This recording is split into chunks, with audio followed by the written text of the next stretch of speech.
Bëjmë disa ushtrime. Së pari, shkruajmë formulat e strukturës së acideve alkanoike me 5 atome karboni dhe emërtoni ato.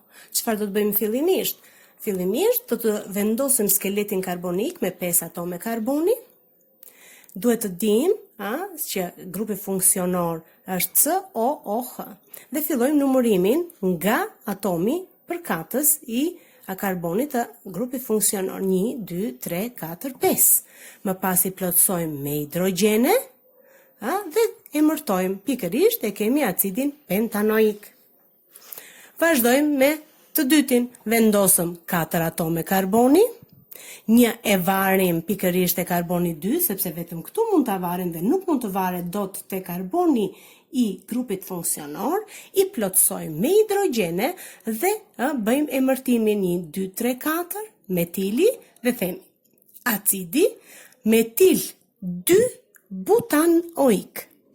Të njëjtin gjë bëjmë dhe në rastin tjetër, por metili nuk e varim tek karboni i dytë, por e varim tek i treti dhe themi acidi metil 3 butanoik. Dhe së fundmi, vendosëm 3 atome karboni, vendosëm grupin funksionor, varim 2 metile dhe themi dimetil 2,2 propanoik acidi, pra dimetil 2,2 propanoik. Shohim një ushtrim tjetër.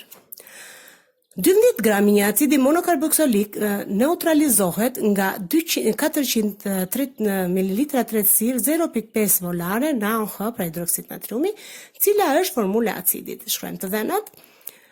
Kemi masën e acidit 12 gram, vëllimin e hidroksidit të natriumit 400 ml që gjithmonë do ta kalojmë në 0.4 litra, përqendrimi molar 0.5 molar, pra ne kërkohet formula.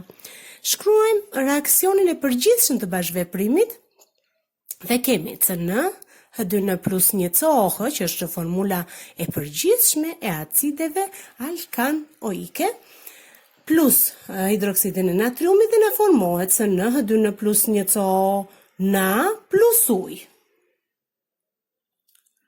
Ne dim që CM-ja, pra përqendrim molar, është e barabartë me numrin e moleve për mbi fillim. Nga kjo nxjerrim numrin e moleve të hidroksidit të natriumit, që del CmRV. Pra 0.5 mol për litër er 0.4 litër na doli 0.2 mol hidroksid natriumi ka bashkëvepruar, pra pikërisht me 12 gram acid. Nga barazimi kimik kemi 1 mol acid bashkëvepron me 1 mol hidroksid natriumi. Ja ku i kemi bërë. Po 0.2 mol që na ka dalë ne, X mole acid. Pra X i barabartë me 0.2 mol acid ka bashkëvepruar në këtë rast me hidroksidin e natriumit sipas përqendrimit molar dhe vëllimit.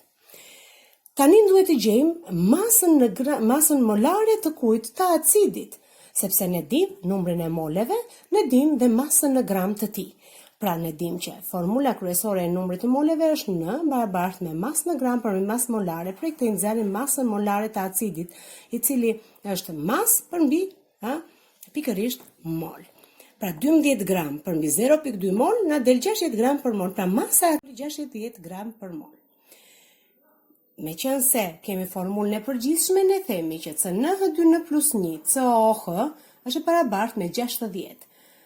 Pikërisht masa atomike e krahasuar e karbonit është 12, e hidrogenit është 1, pra kemi 12 N plus 2N plus 1, 12 karbon, her 2 plus 16 sepse kemi 2 oksigjen, plus 1 del 60, pra në na doli 1. Pra formula e acidit do të ishte CnCH3COH, pra është acidi etanoik.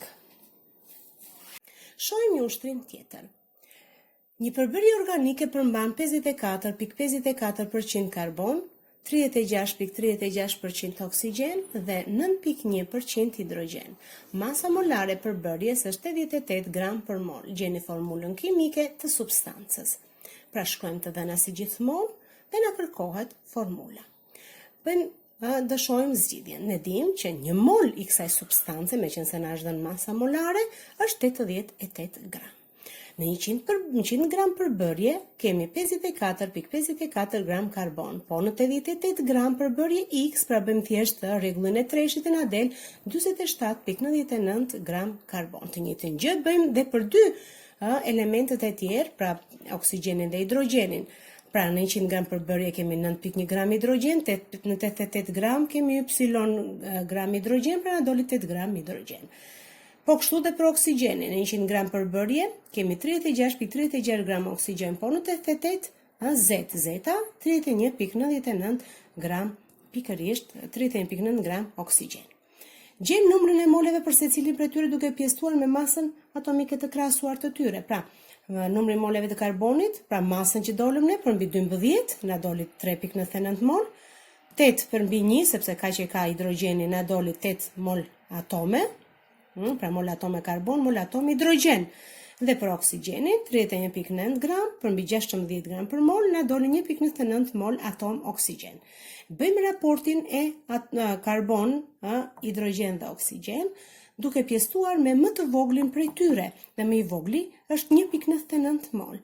Pra pjesëtojmë 3.99 me 1.99, si 8 me 1.99, 1.99 përmbi 1.99, dhe na del raporti 2 me 4 me 1. Pra formula është C2H4O2 ose CH3COH që është acidi acetik.